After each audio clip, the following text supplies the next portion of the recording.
সুস্থ থাকতে চাই, সুস্থ রাখতে চাই, সুস্থ রাখার প্রয়াস নিয়ে শুরু করছি বৈশাখী টেলিভিশনের সরাসরি নিয়মিত আয়োজন বিআরবি হসপিটাল লিমিটেড নিবেদিত সরাসরি ডাক্তার অনুষ্ঠানে। আজকে উপস্থাপনায় আছি আমি ডক্টর তাসমিয়া আহমেদ হুমা। আমাদের সাথে অতিথি হিসেবে আছেন বাত ব্যথা, প্যারালাইসিস, রিহ্যাব এবং ফিজিওথেরাপি বিশেষজ্ঞ doctor S Chakraborty, chief consultant এবং চেয়ারম্যান এসপি হসপিটাল। আমরা আজকে কথা বলবো অপারেশনবিহীন কোমর ব্যথার আধুনিক চিকিৎসা নিয়ে। কেমন আছেন? ভালো আছে। আপনি কেমন আছেন? আমার ঠান্ডা লেগেছে, তাই পুরোপুরি ভালো নাই। একটু যদি অসুস্থতা থেকে থাকে, আসলে ভালো থাকাটা কিন্তু বিশাল ব্যাপার। তখনই বোঝা যায় যে আসলে ভালো না থাকাটা কতটা কষ্টের। যেহেতু শীতকাল চলে আসছে, আমাদের কিন্তু কোমর ব্যথার রোগীর সংখ্যা বেড়ে যাবে, কারণ শীতকালটা কিন্তু ব্যথার কাল হিসাবেই আমরা ধরি।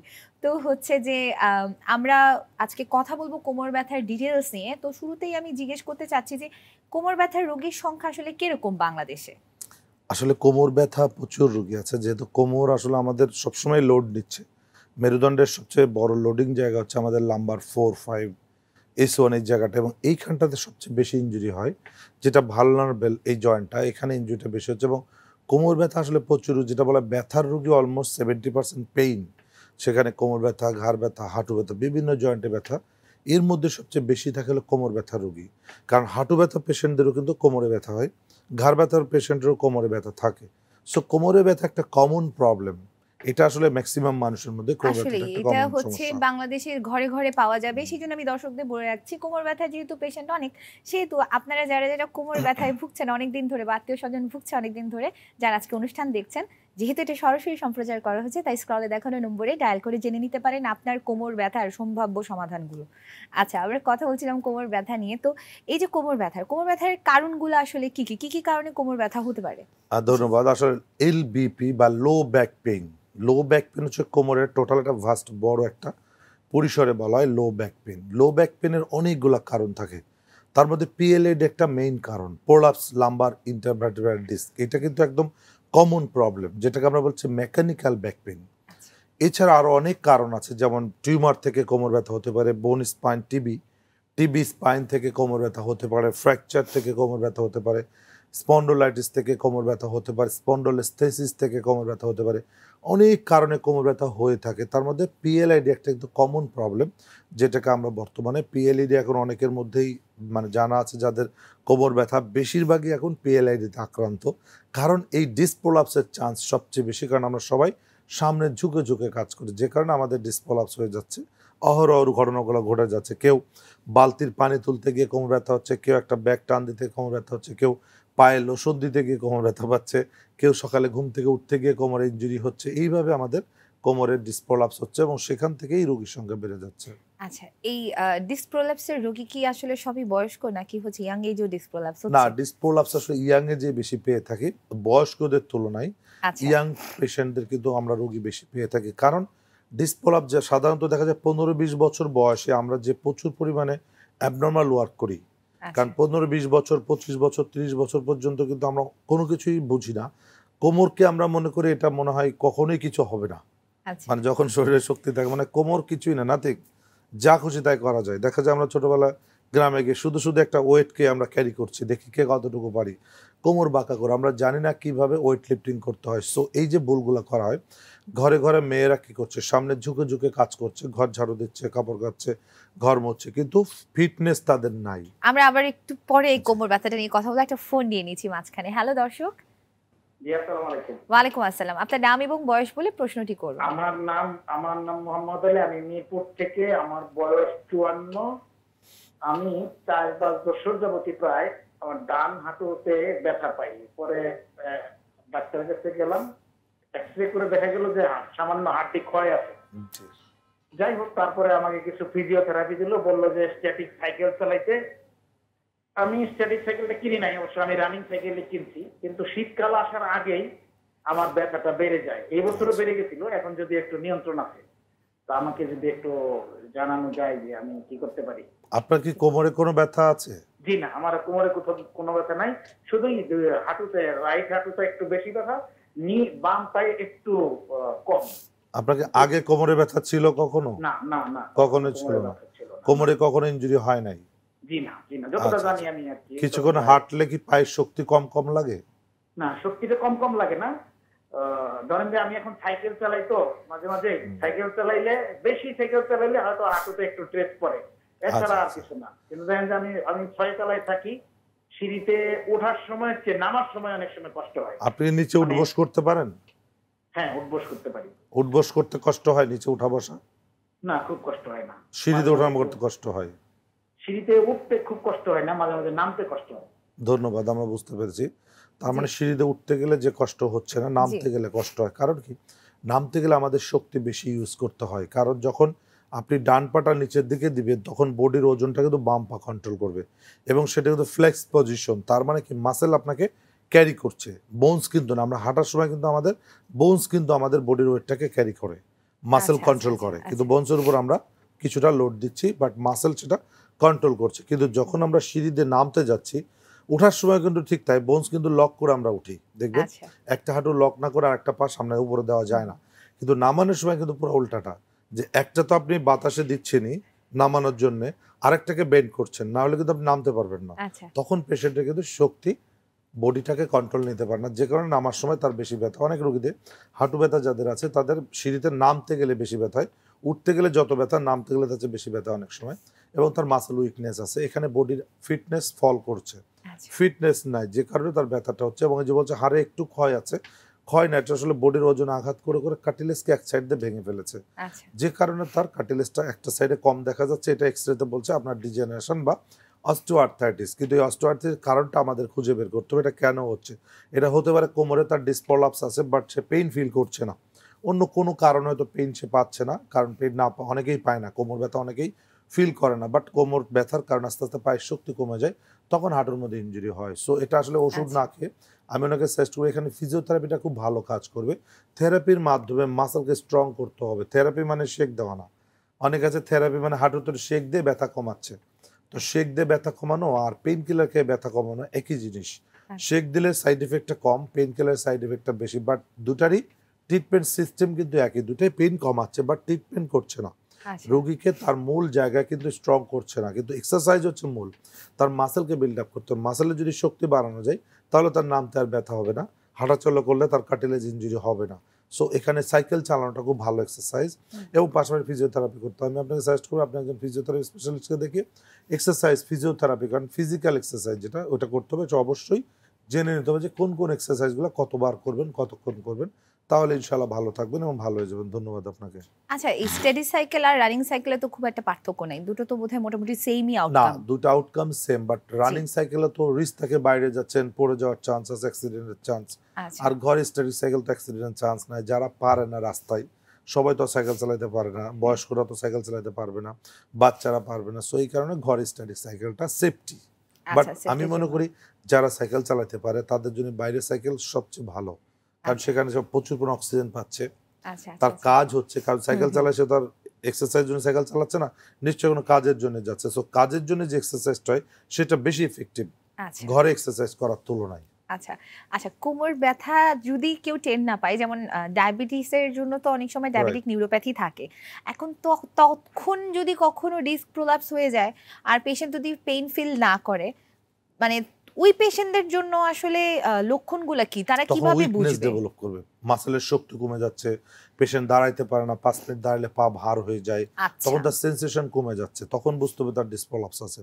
পেইন সেন্সেশনটা কমে যায়, বাট নামনেস বেড়ে যাচ্ছে, অবশ বেড়ে যাচ্ছে, উইকনেস বেড়ে যাচ্ছে, তখনই বুঝতে হবে তার মেরুদণ্ডে ডিসপ্রলাপস আছে। সেটা ঘাড়ে হতে পারে, কোমরে হতে পারে। ঘাড়ে হলে অনেক ব্যালেন্স কমে যায়, অনেকে বলে আমার ব্যথা নাই কিন্তু হাঁটতে পারে না, হাঁটতে গেলে ডানে বায়ে চলে যায়, বডি ব্যালেন্স ছেড়ে দিচ্ছে, তার মানে তার সার্ভাইকালে ডিসপ্রলাপস হয়ে তার স্পাইনাল কর্ডে আঘাত করেছে, যেটা সার্ভাইকাল মাইলোপ্যাথি ডেভেলপ করছে। আচ্ছা আচ্ছা আচ্ছা, বোঝা গেছে। আচ্ছা, আমাদের আরেকটা ফোন চলে এসেছে, নিয়ে নিচ্ছি। হ্যালো দর্শক। হ্যালো, আসসালামু আলাইকুম। ওয়ালাইকুম আসসালাম। আপনার নাম এবং বয়স বলে প্রশ্নটি করুন। আমার নাম মোহাম্মদ আব্দুর রাজ্জাক। জি। বয়স 40। জি, আপনার সমস্যাটি বলুন। সমস্যা হচ্ছে পায়ের গোড়ালিতে ব্যথা, পায়ের গোড়ালিতে ব্যথা, ব্যথা পরে হাঁটা চলাফেরা করা খুব কষ্টদায়ক। তো অনেক চিকিৎসাপাতিও নিয়েছি, কিন্তু ডাক্তারকে পরীক্ষা ডাক্তার বলছে পায়ের গোড়ালির হাত দিয়েছি, তো তারা কোনো অপারেশন করার কথা ছেড়ে দেয়, শুধু ডাক্তার খেলে আর কোনো কারণ পায়, আবার মন হয়ে যায় আবার আগের মতো। আচ্ছা আচ্ছা এমন অবস্থায় 25 বিশ্রাম পেতে পারি। আপনার কোমরে কোনো ব্যথা হয়?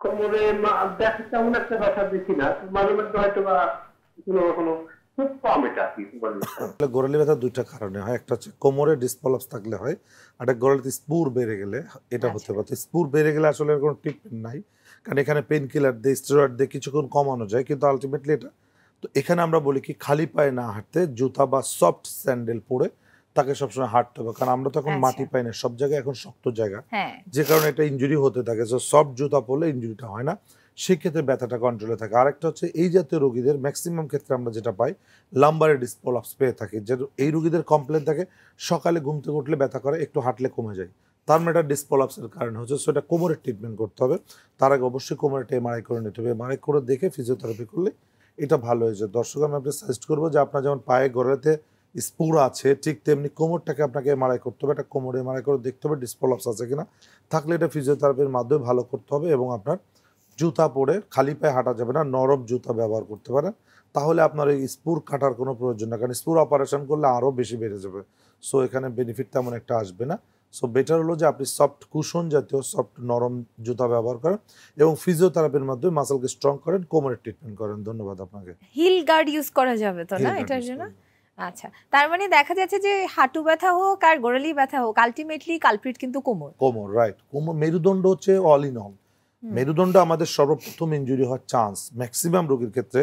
আমার কাছে যত রোগী আসুক, হাঁটু ব্যথা, হাতের জয়েন্টে ব্যথা, ঘাড়ে ব্যথা, যেটাই থাক, ম্যাক্সিমাম লোকেরই কোমরে প্রবলেম থাকে, কারণ আচ্ছা, কোমরটা আমাদের ভালনারেবল জয়েন্ট, সবসময় মুভমেন্ট হচ্ছে। সো এখানে ইনজুরি হয় 4, 5, 5S1 এই জায়গাগুলো ইনজুরি হয়ে ডিসপ্রলাপস হবে, কারো মাইল্ড, কারো মডারেট, কারো সিভিয়ার হওয়ার একটা চান্স সবচেয়ে বেশি।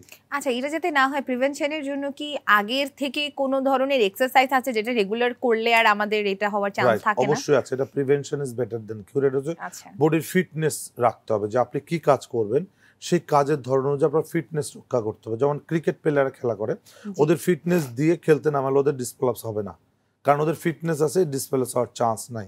সো প্রিভেনশন করছে, যদি আনফিট কোনো প্লেয়ারকে খেলতে নামানো যায় তাহলে তার ডিসপ্লাপস হয়ে যাবে, কারণ এরা যখন সুইং করে নিচে বসে তখন কোমরে একটা কম্প্রেশন হয়, এক্ষেত্রে তাদের ডিসপ্লাপস হয়ে যাওয়ার চান্স বেশি। ঠিক তাই আপনি যখন ব্যাংকে লং টাইম কাজ করছেন, আপনার যদি বডির ফিটনেস না থাকে আপনার ঘাড় এবং কোমর ইনজুরি হবে। ঘরে আপনি সংসারে কাজ করছেন, আপনার যদি বডির ফিটনেস না থাকে, আপনি সামনে বাঁকা হয়ে ঘর ঝাড়ু দিতে আপনার কোমর ভেঙে যাবে। বাচ্চাদের গোসল করাতে গেলে দেখবেন মায়েরা সাধারণ সামনে ঝুঁকে গোসল করায়, সেক্ষেত্রে কোমরে ডিসপ্লাপস হয়ে যাবে। বিছনা কাঁথা যে আপনি মুভমেন্ট করছেন সেখানে কিন্তু ইনজুরি হচ্ছে। সো প্রত্যেকটা মানুষের ফিটনেস দরকার, এই জন্য ফিজিক্যাল এক্সারসাইজ করতে হবে। ফিজিক্যাল এক্সারসাইজ জাতীয় কাজের মাধ্যমেও আমরা ফিটনেসকে বাড়াতে পারি। আচ্ছা ধন্যবাদ। আমাদের আরেকটা ফোন চলে এসেছে, আমরা নিয়ে নিচ্ছি। হ্যালো দর্শক। হ্যালো। জি হ্যালো, আসসালামু আলাইকুম। ওয়ালাইকুম আসসালাম। আপনার নাম এবং বয়স বলে প্রশ্নটি করুন। নাম মোহাম্মদ আনোয়ারুল ইসলাম, বয়স হলো 50। জি জি হ্যাঁ, সমস্যাটি। আমি পৌনে 7 মাস, প্রায় 7 মাস আগে আমি মাইল্ড স্ট্রোক করেছি, হ্যাঁ, আচ্ছা, ইসেমিক আচ্ছা, স্ট্রোক।